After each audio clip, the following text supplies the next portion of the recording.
Last week, a car brand told us to build our dreams. This week, Honda has built a nightmare.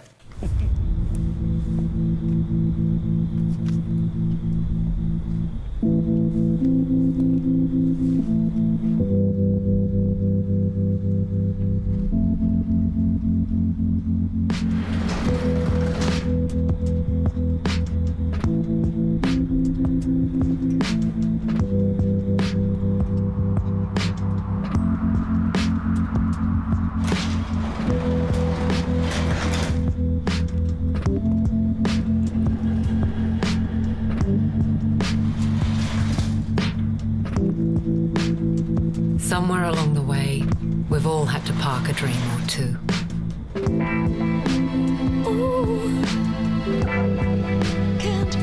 Good thing is, it's never too late to pick them up again.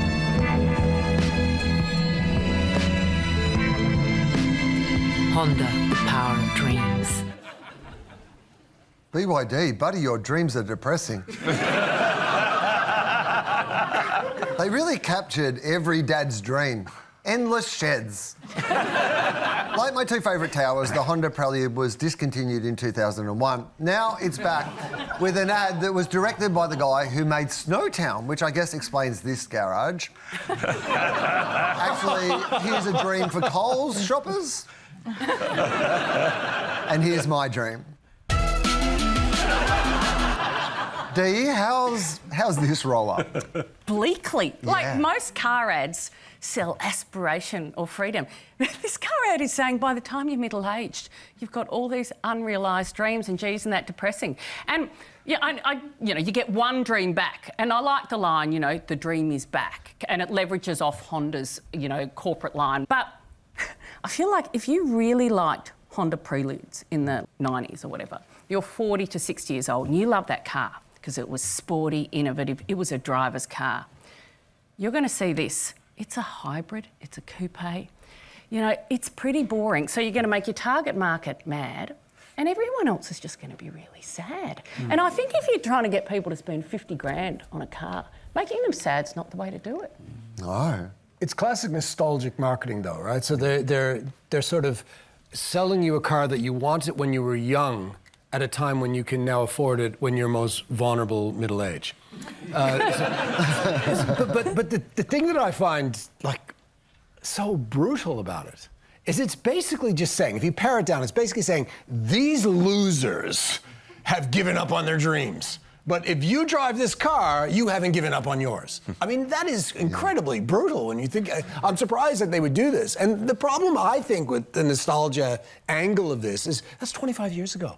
So I would want some sort of evidence that my dream has become something good 25 years later, rather than just, we jump in this car and off we go. It feels more like a kind of midlife crisis with wheels than a car ad. I don't know whether it's going to sell any cars. What this does for me, it just makes me ponder how difficult sustained advertising excellence actually is. So if we go back to when this was being sold, the Prelude was being sold 20, 25 years ago, Honda was peaking. They were amongst the best advertisers in the world, really. And then, of course, they fade away. Right? And if this is the way to say we're back, it's not quite where they were, 20 years ago. And it just shows it's so difficult. Global brand, global money, global capability, and yet where is the great advertising? And they should be saying to themselves, all of these brands, all of these businesses, gosh, we're in such a privileged position. We're so privileged. We've got millions of dollars to spend on creating great advertising that the world gets to see. Well, do it. Yeah. Right? Just do it. It seems like they pulled the door down on good advertising. Yeah. And it's almost like they don't think it matters. Yeah, so they were on a roll, on an advertising roll, an incredible advertising roll where... Greatest role you can be on. It was it is the greatest role. I know, I was making a joke, but you've leaned into it. You had a sense memory. You were like, it is the greatest role, the advertising role. That's your garage, isn't it? Yeah. It's just you in there making great advertising. Day after day after day. Yeah, and bringing, not just joy to the advertising world, joy to all of us. Because, you know, we've just had to sit through that. We've had to sit through that. Good advertising costs the same amount as bad advertising, right? It's still the same amount of money. And it works better. Yeah. I actually don't mind this ad. I think it's weirdly sexy for the garage that they've got there, but it's very different to normal car advertising. You're right, there's usually a playbook. You see the car, it's on a really nice drive, you see someone that's really rich and fancy. This doesn't do that. It's really confident in that it shows the car right at the end. You don't get much of a drive. But I think maybe because my dreams haven't all died yet, but I think it's kind of... Don't look at me. I am so grateful that you did not look at me. I also feel like I'm being patronised. Because you know it, on this desk, it is definitely me whose dreams have died. No. Yeah. I don't know, I'm a bit optimistic about it because I think I don't usually love car advertising. I think that jamming over the head with specs is overwhelming, and how many of them do you actually need for a joyride, right? Like, this isn't, you don't need heaps of like safety features. This is the second car.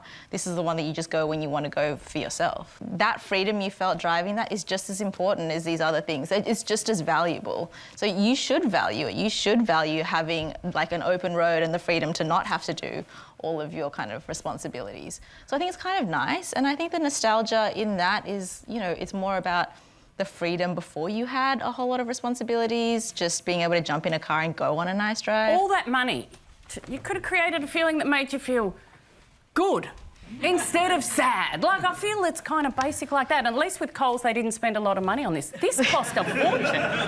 I don't know if we've mentioned it, but Coles is selling beans.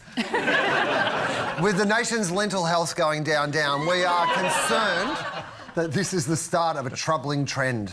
In a recession, taste our depression. Stale bread. Splash a bit of water on it and it's almost good.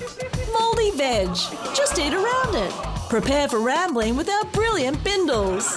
Warm those cold apocalyptic nights with fingerless gloves and a fire in a metal bin. A baseball bat wrapped in barbed wire to fight off the marauders coming for your water.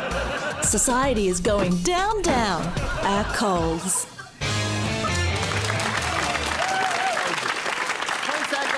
Russell, D, Jess and Todd. Be sure to stick around for a sneak peek of a new show that is a dream come true.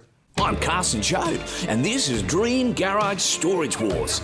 Each week, we roll up the garage and cop a squiz at the dreams of everyday Aussies. Like this mum. What's she want? A good night's sleep. Keep dreaming, mama. And this young man? Wow! A scientist! We'll even show you what's inside the ABC's dream garage. Let's pretend we didn't see that. Coming to your ABC, where dreams go to die.